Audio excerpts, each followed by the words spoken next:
Hello everyone and welcome to my new video where we're going to be talking about faction creation process. We're going to Your go over journey all the different starts traits, here. society, form traits, and in the end I'm going to show you some of the rulers that I like to use in multiplayer games. This is going to be mainly based on Evolved because it's the multiplayer mod that we commonly play at because we deem vanilla to be a little bit too unbalanced for the multiplayer. So we're gonna go and jump in to create a new What is your faction. people's form? Now, first thing, this is completely irrelevant, but the main thing is the trait system. Difference between the trait system in vanilla and evolved. Evolved gives you 10 trait points, but it changes the value of each individual perk. Some of them cost 1, some of them cost 6. It balances out a bit more on what's good and what's not. So let's go from the top and work our way down. Now, all of the adaptations, they're generally not very good. You don't want to be taking those. Even most of them are actually detrimental to your build, and they're increasing. If you want to go and play some transformation-based thing, you should just go and pick Primal, because they have those innately, and they get benefits from being in those terrains. Now, Sharp Eyes is something you take if you have a spare point to use. Sharp Eyes only costs 1 point. It's cheap, but it's not that beneficial overall. Adaptable, I'm not a big fan of Adaptable. 20% experience is not enough in my book to make it worth 2 points. So I usually skip that one.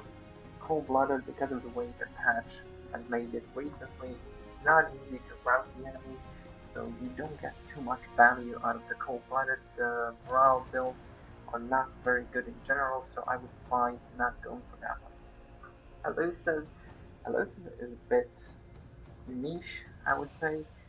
It gives +4 defense and resistance against retaliation attacks and opportunity attacks, but it's not good value out of 2 points, once again, because you don't really want to, you don't take a lot of opportunity attacks and you want to avoid taking retaliation attacks. You can avoid doing that by either canceling their retaliations with some charge or another ability, or by slowing them, you can remove one of the retaliations. So elusive gets a really low value overall, so I would not pick that one. Fast recuperation is one that's good. The outside the territory regeneration, and if you don't have a lot of supports involved, your regeneration is going to be very slow. So this helps you clearing earlier, takes more fights, so it's just faster clearing and generally a good value out of your 2 points that you have to spend on it. Ferocious is one of those more niche picks. I would pick Ferocious only on certain builds. Like you could pick it on the Primal faction who have a good tier 3 pull that's gonna give you good enough value out of it.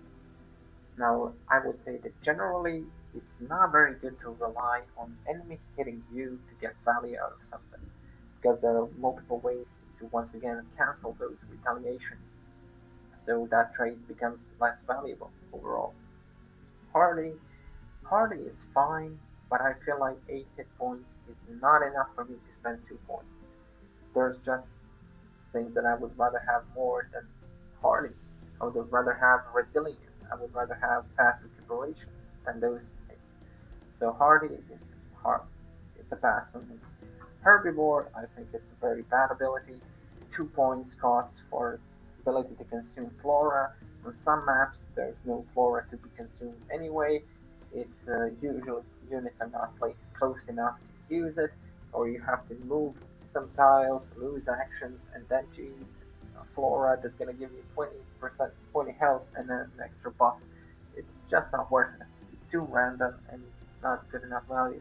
If you want to eat something, you should better go pick ritual cannibalism and eat the corpses, because that actually has more value out of it. Now, light-footed friendly units do not block movement. It's once again niche. There's not much value in it.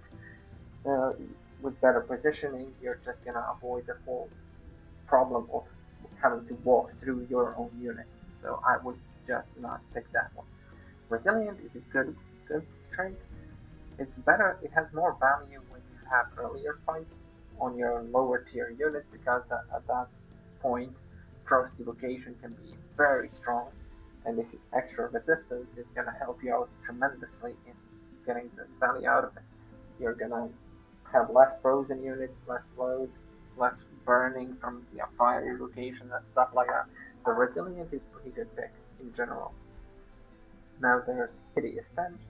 Hideous Stench is another 3-point, which I would say is a bit more niche because most of the mage builds that want to rely on reducing resistance and status resistance, they rely more on the mage builds, and if you have to get close to mages to get the value out of Hideous Stench, it might get problematic. Now also one thing that you might note is that the Resilient Hideous Stench is going to help some of your units that are primarily magical damage. Like you have units that have half physical damage, half magical damage, which further gets amplified by you picking more magical enchantments. So you can get good value out of Hideous Stench by that. I think 3 points is a fair pick. Now it just depends on your playstyle. Keen-Sighted, I'm not a big fan of Keen-Sighted because I want my range units to be a bit more tanky rather than them to have more accuracy. So long range shots are not that good. You can pick this if you're trying to get like extremely long range hits, but I don't think it's worth 3 points. I think it's too expensive for it. Now we have Mount Masters. Mount Masters is a bit weird one because most of the factions can't use it. There's a rare niche scenarios where you want this because it's the cheapest way to get 40 movement on some units. So the only way I see this being played is to pick a barbarian culture and use that to get 40 movement for your warriors because you want to clear the map faster. I've actually used the Mounted Masters in a couple of games that I've played with barbarians, and it generally feels nice because you have a skirmisher. You do that with the Tome of the Horde. You have a skirmisher that moves 40 movement points on the map, and then you have the warrior that moves 40. And you save up points to spend on something else. So that's the value of the Mounted Masters. The main value is that it's that lower cost. It's lowest cost out of all the movement traits. But the issue is that not a lot of factions can actually use it. Overwhelm Tactics. It's 3 points for 20% critical hit chance, and you have to stand next to your unit. Now, I've seen people pick this with barbarians. I have to say that I'm not a big fan of it. Once again, it needs to be, you have to position yourself to be close to another unit.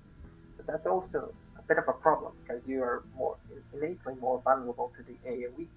So oftentimes you chain those units to get the bonus from the critical strike. And you could just use 2x2, but in the chaos of a fight, that's a bit of a difficult thing to do. Also, you're using this with racial units, obviously, and there are not many units that can use this very well, at least at all stages of the game. I can see units like Warbreeds using it very well because they don't need Tenacious, for example. But others, units that have more models, they might want to have Tenacious on them. So I would rather have Tenacious than Overwhelm Tactics. Pack Tactics, you gain Pack Hunter passive ability. Pack Hunter gives you 10% damage per friendly adjacent to the target. I'm not a big fan of this. This is just you're clumping your units too much together for just to be hit by AoE. 10% of damage is not enough for you to clump your units together like that. It's just not worth it. You're gonna get wrecked with it. Poisonous is also niche. You might try to use it with Blight Blades to have some use out of it. Even though I think it might be maybe underestimated in the early fights, the longer the game goes on, the worse it becomes. Units get more status resistance, and the fights get more explosive, so the poison don't bring you long-term gain. Early game, it can be strong. If you're gonna rush somebody, then maybe you can pick it, but otherwise, I would just avoid it. Quick reflexes, 25% harder to get hit by range attacks. Now this is good if you're going against somebody. If you know that somebody's going for ranged units, this is good. But if they're flexible in their builds and they build melee, this is going to be utterly useless for you. You're not going to get any value out of it. You might get some little value, but it's not going to be enough. And 3 points is high for dispense when you can get something that's going to be more reliable generally. I oftentimes lean into general reliability than against niche specific reliability. If you're gonna have, if you know that your enemy is gonna build archers, building them every single game, then you might want to pick this up. But if they're more flexible in their builds on the charge units, like this is just, if you're playing into charge unit, this is just basically you're playing down a trait. It's gonna give you nothing. Now there's sneaky. Sneaky is 25% damage on flanking attacks. This is pretty good, but again, it depends on the enemy positioning. Sometimes you're going to be able to get the value out of it. Sometimes it's going to be also similar to playing down a trade. I think this might be very good with skirmishers. I have yet to test that, but I guess we'll see in the future. Tenacious is amazing. You want this on anytime you want to go for the Tome of the Horde, or anytime you're going to be using more than a single model units in your composition. Damage penalties from casualties being high is very good. Oftentimes you'll have a unit that the enemy can't finish off. It has a single model unit, which if you don't have Tenacious is going to be dealing like 10 damage. If you have Tenacious, it might be dealing 30 damage because of it. So Tenacious is incredibly good in whenever you have more model units. You want to skip this if your build is primarily going to consist of something that's either summoned, or you're going to have more of the units that are single model type, like Warbreeze. Now, Arcane Focus, magic attacks deal 20% extra damage. You might want to pick this up on the mage builds, but honestly, I don't really like it.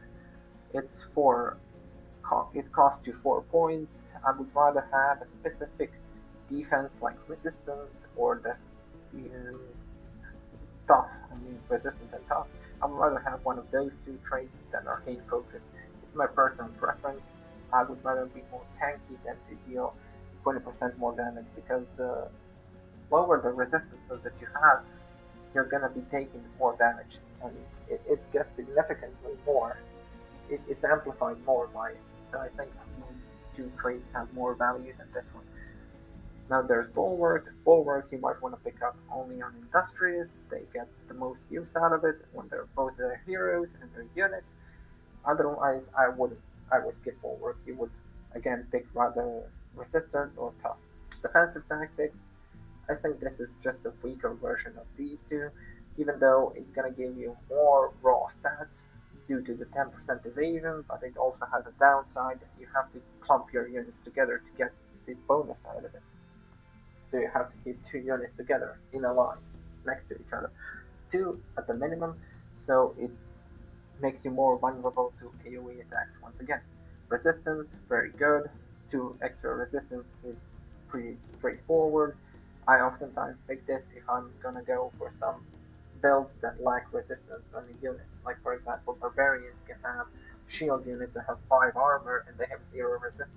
So you might want to pick resistance so they don't get wrecked completely by the magical damage. Strong, it's also very good. This is something that I would pick mostly on skirmisher builds, because it's going to give you 2 damage on repeating attacks and 4 damage on their range attack, which makes it pretty good overall. This is also very good on barbarians. Tough, if you want extra defense, you should go for tough. It helps you clearing earlier. That's about it. Athletics is very good on certain. If you want to go a rush build, I would, for example, with Primal, I would recommend taking athletics. You really don't want to be using 32 movement. It's a huge penalty, because once you start building roads, 32 movement equals to 6 hexes movement on the field. On the map. And if you have athletics, it's going to equal to 8 movement on the map. So that's 2 extra tiles that you can move. Well, that's before you get advanced logistics. So athletics, there is a huge value in having it. So you usually want to have either 40 movement or 48 movement. The rest is commonly bad, which is why those are almost universal pick, either athletics or some mount traits. They're incredibly good. Dire Bear mounts. Dire Bear get an extra swipe ability. They also have overwhelm passive. I think they're pretty good if you're gonna go for range units. I don't think it's very good on the shop units or units like that because oftentimes you won't be able to break those defense mode. And if you're gonna be using the archers, you're oftentimes gonna be attacking into defense mode, or mages, you're gonna be attacking first. Your initial casting is gonna be into defense mode, so this is gonna be big value. You could also get some value out of swipe, but it's not very much value in general. Elephant mounts are decent. The main thing is that you gain out of it. Out of the two, I would prefer Mammoth mounts. Even though you lose 5,000, I prefer 4 Frost Resistance just because of how strong units like Snow Spirits are in the game. The main benefit out of these two mounts is that you have decreased number of units in a formation. So if you combine it with Super Growth, you might get one model, for example, Bastion, which is huge because then in that case you don't have to take the Tenacious to not lose damage. You can also combine it with the Tome of the Dragon to get 30% extra damage if they're low when they're below certain threshold, because they won't be losing any damage on it. So those are the main use out of these two mounts.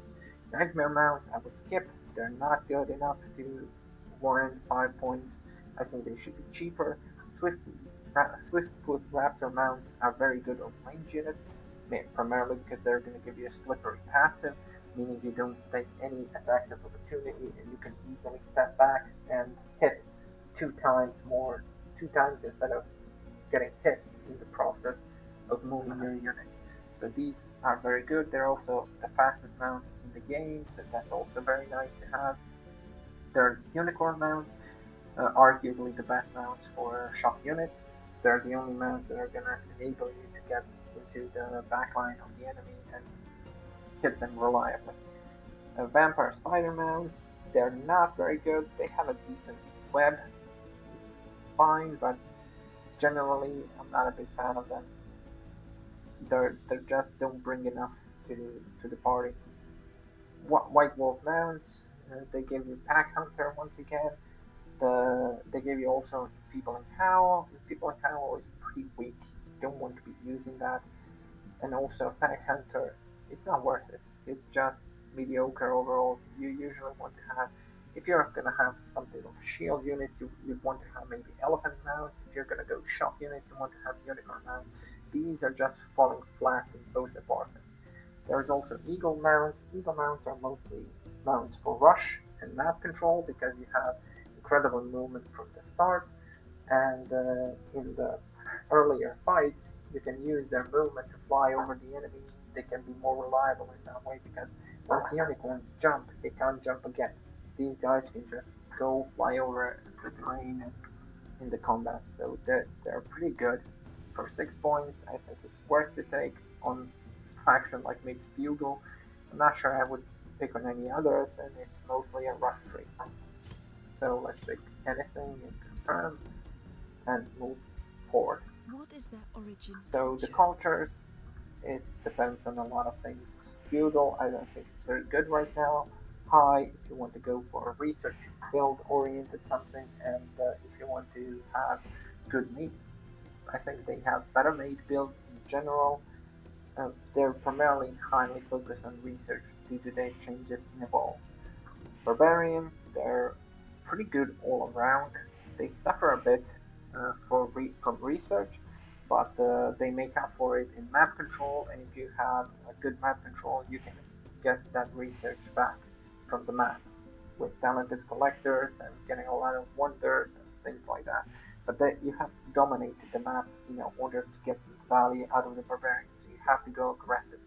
You're not allowed to be passive with them. Then there's Primal. Primal have a lot of different things. I could probably make a whole video on the Primal faction. They're generally good in everything depending on what you go for, which primal animals you take. So they're very flexible, and I'd rather not delve into too deep before. They're very good faction in general. Reaver has some of the very good units when it comes to PvP combat. The issue with Reavers is that their economy is not very good. They suffer in research. They're not very good in auto combat in general, so it's very tough to make them work early. If the enemy engages in you earlier, if they are aggressive, you might have a tough time playing them. Even though they have pretty good tier 3 units that can, if you manage to get the late game, can be a menace to deal with.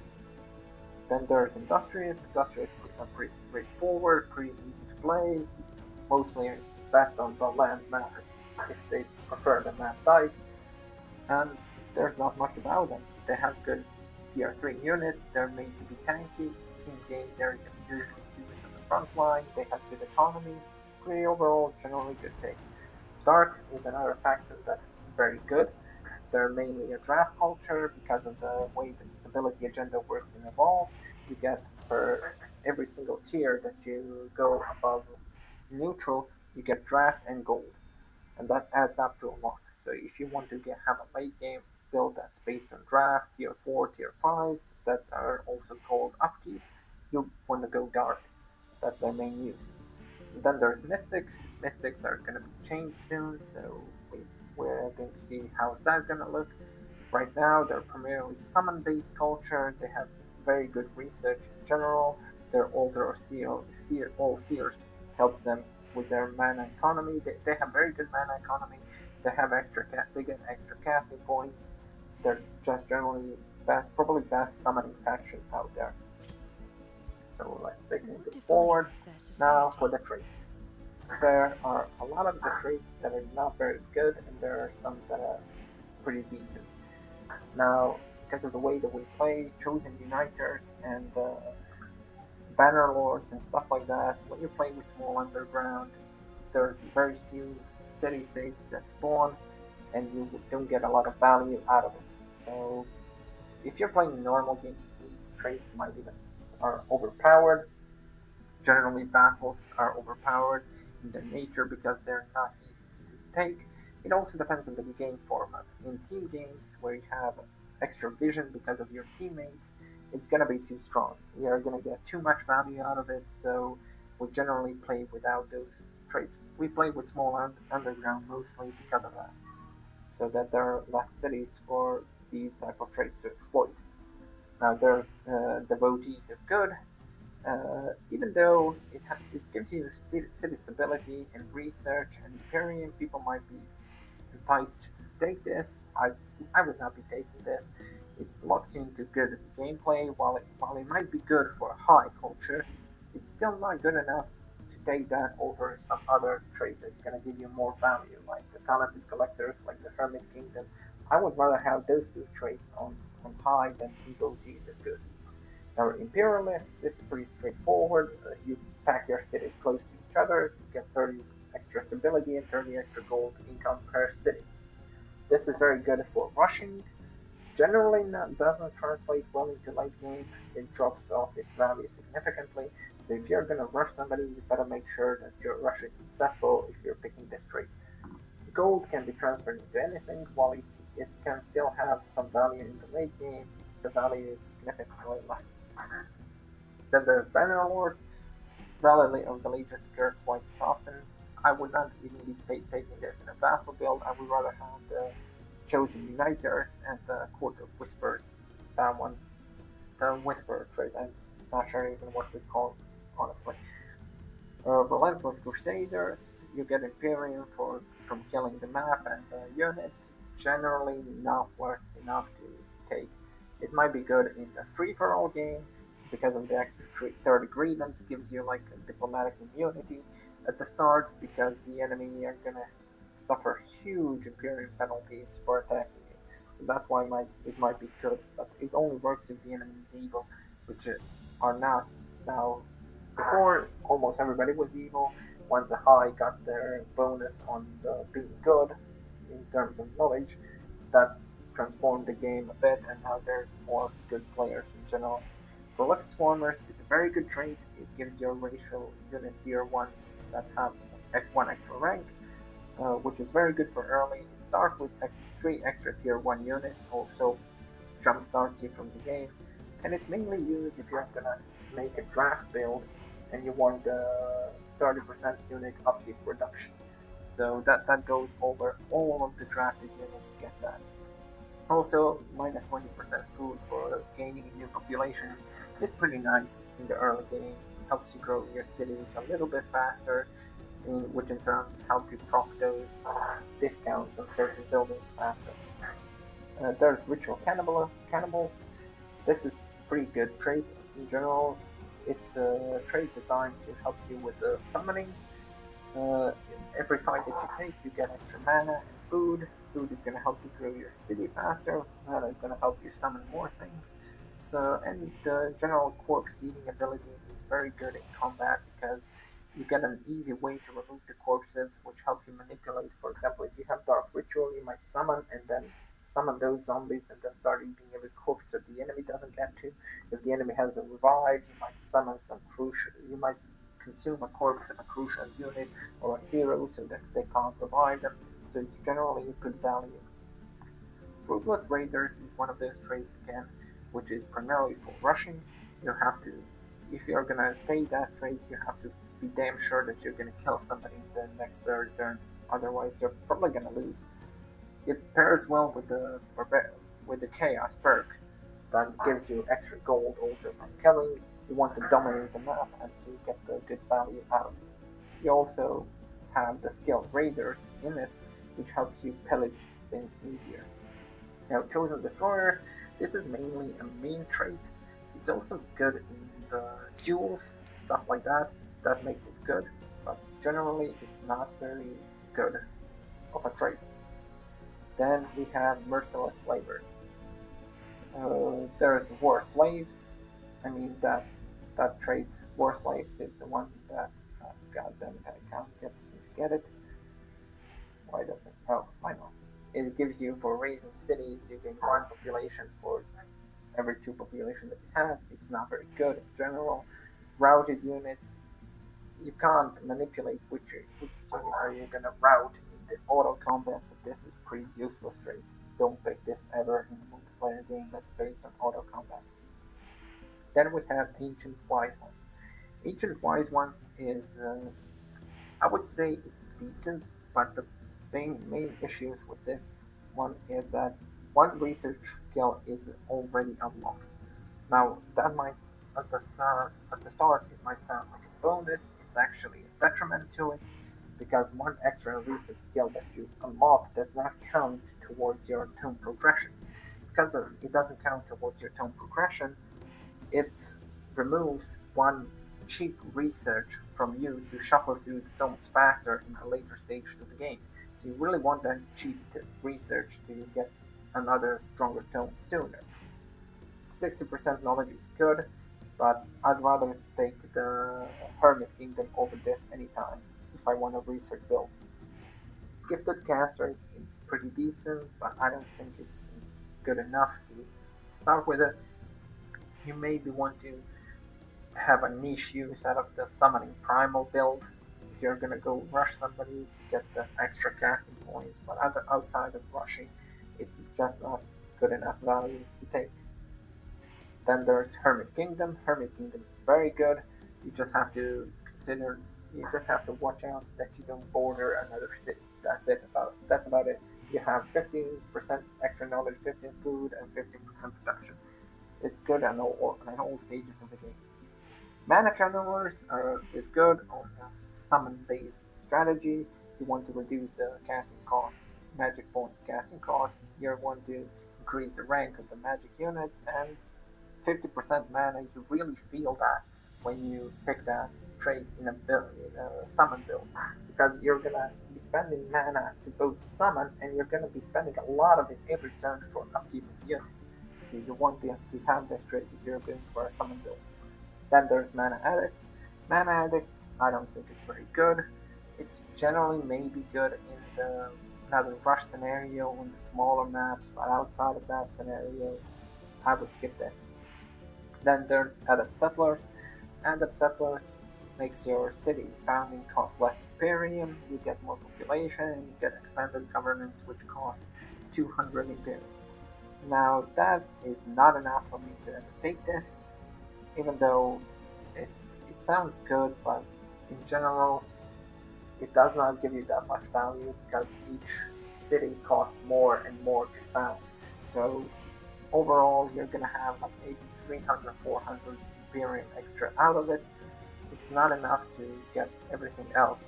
Every other trait is gonna give you more value than this. I mean, not every other, but most others are gonna give you more value than this. Then there's experienced seafarers. The only way that I would ever consider picking this is on an island map. Otherwise, it's not good. Like even if you're playing a map that has water, the problem is you don't have to spawn. Let's say that you're playing the Divide. Divide, you can spawn with experienced seafarers in the literal corner when there's no water. It doesn't give you priority to spawn next to the water, which is why the seafarers is a pretty bad trait in general. Now, Fable Hunters, again, it's decent due to the way that bugs have been occurring recently that you sometimes lose out on the node that you clear. I would generally not pick this. It might have some use if you clear very well on the map. You might get value out of it, but the same thing is as the game progresses, you get less value out of it. You get a lot of value early, less value later. Druidic the Reformers, I haven't experienced too. I haven't experimented too much with this trait, even though I think it sounds too random for me to like it. That's why I don't really pick it ever. Then there's Talented Collectors. This is just generally a very good trait. Each magical material which you get is gonna give you +7 of everything. This is the main reason why this is good is because if you have a good map clear, if you have a good map control, you're gonna have a lot of those magical materials outposted. Not just in your cities. In your cities, the bonus is very nice, but the outpost is where you really like this trait because it cuts your gold costs for having that outpost on the material from -10 to -3 because of the gold. And then you get extra knowledge, mana, and you get everything that the magical material is giving. So this is very good thing to pick. It's generally very reliable. Then there's Artifact Hoarders. Artifact Hoarders is not a very good trait. I would not be picking this. You gain some of it. Tier 1 and 2 items are not good enough to be picked. Even with the dragon, we're commonly playing with the 4th band, so you might get some more value out of it with it, but it's still not good enough.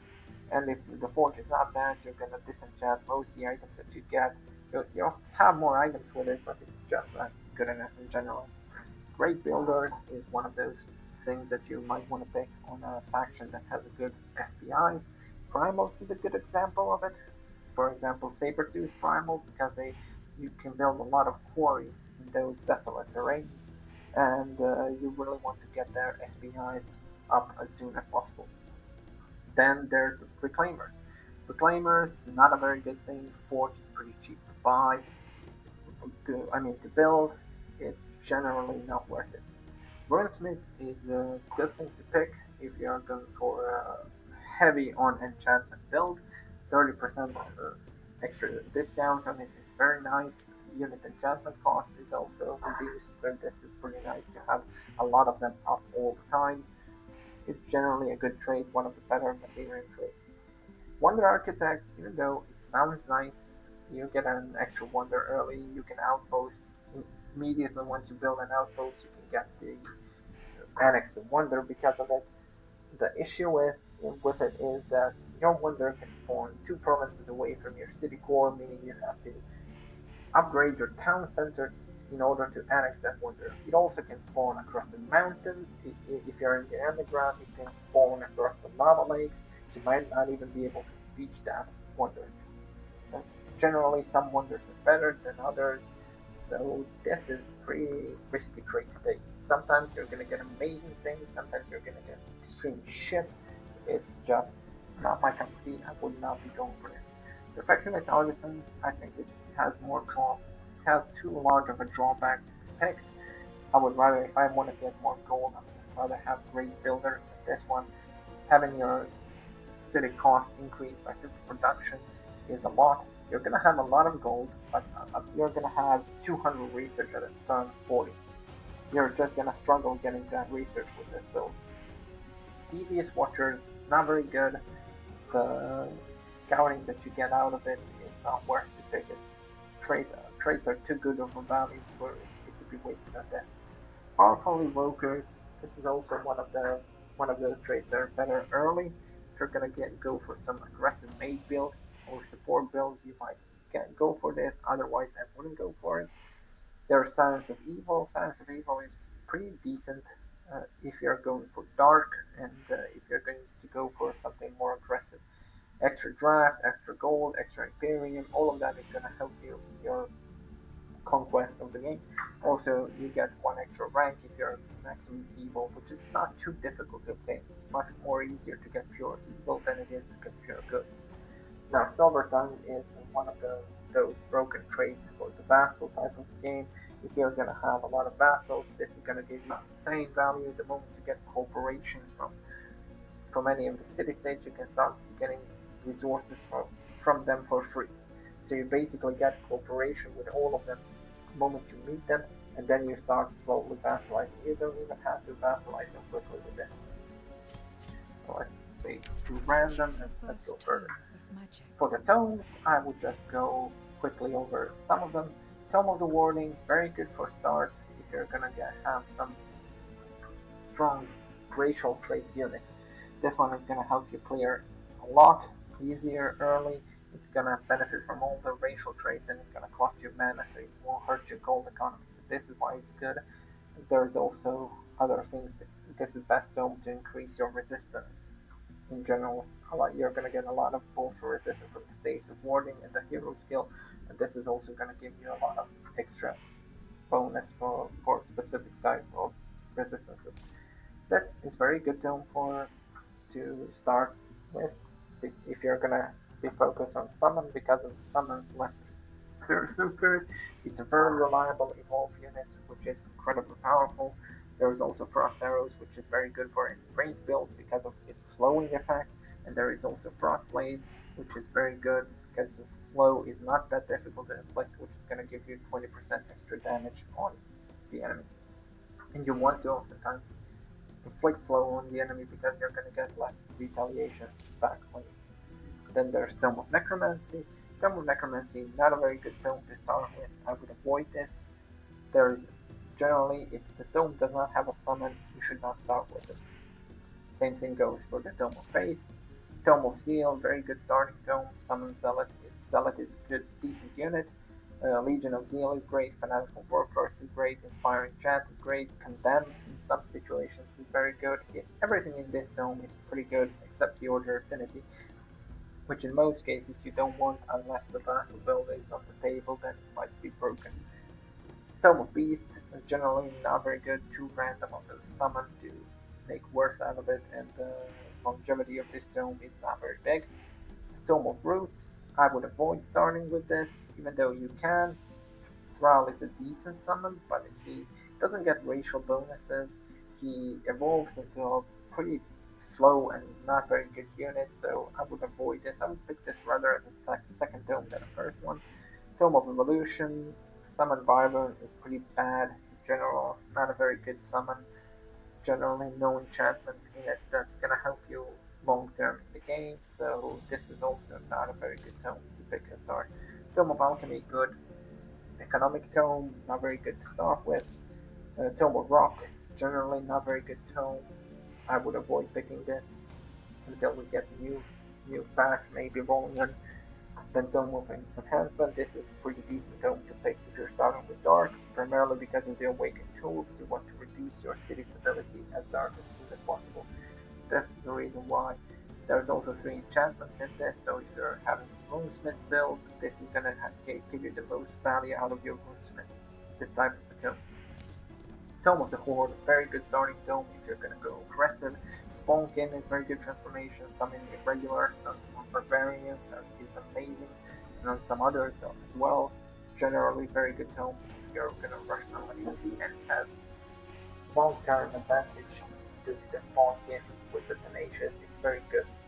It will have long-term benefits rather than just short-term.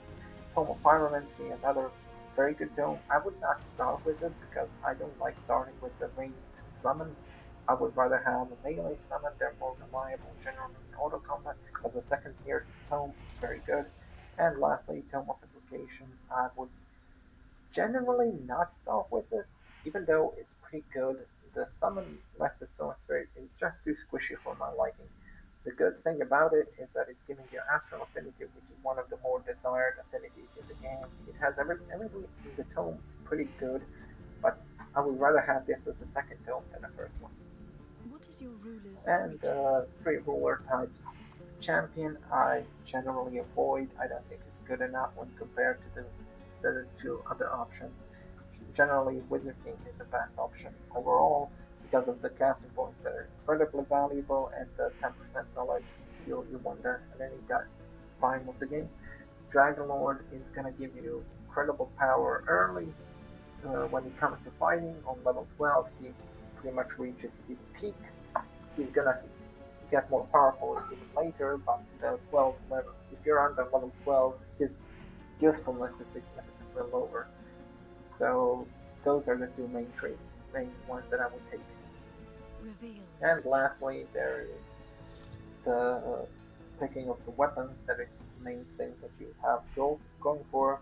Hunter crossbow, decent, generally not good enough.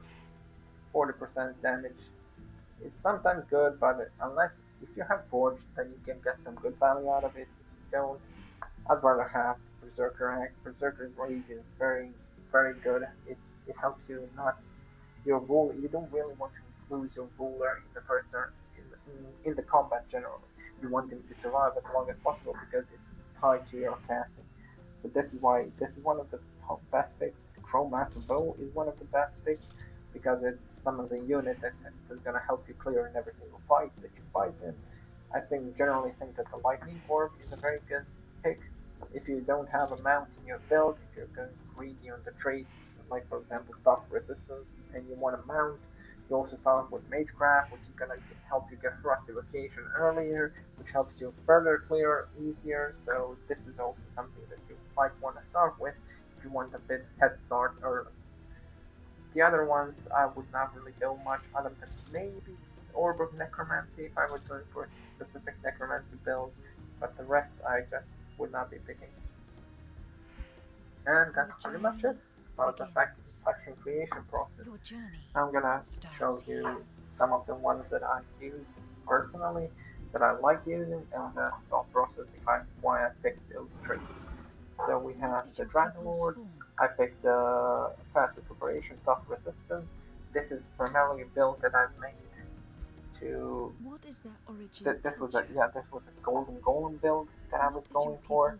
So I didn't plan on using much racial unit. This is mostly to get the earlier power to help me clear and to have that dragon be more tough, to have him be harder to kill. I picked the Dark Culture for that reason, so I can draft those golems earlier and so I can actually sustain them with the golem and the draft. Then for society traits, I picked Prolific Swarmer to cut the cost of the golems, and I picked Talented Collectors generally because it's a good general trait. It helps you with the gold, it helps you with research, it helps you with everything. It's a very reliable trait to pick. I started with the Tome of Warding, primarily for Summon Phantasm Warrior.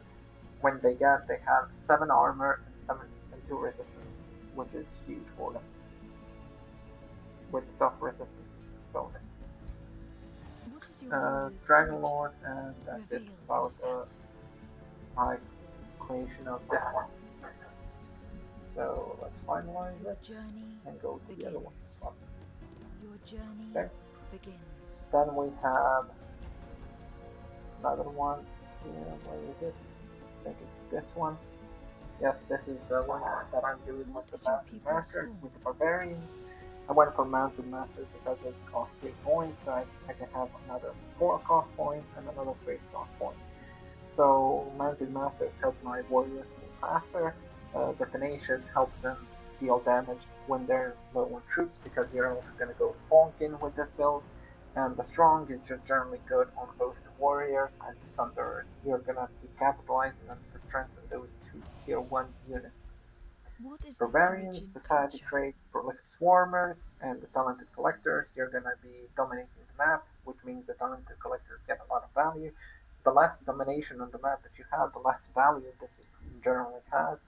And prolific swarmers to have more gold generally, so that you can field more units. Choose your first tome Tome of of the magic. Horde is start for the summoning regulars, so I can summon both Thunderers and Warriors on the go and harass the enemy that way. What is your Wizard King ruler's for more origin? summons, because it's generally better, and the Reveal Lightning yourself. Orb is taken for the early Frost evocation.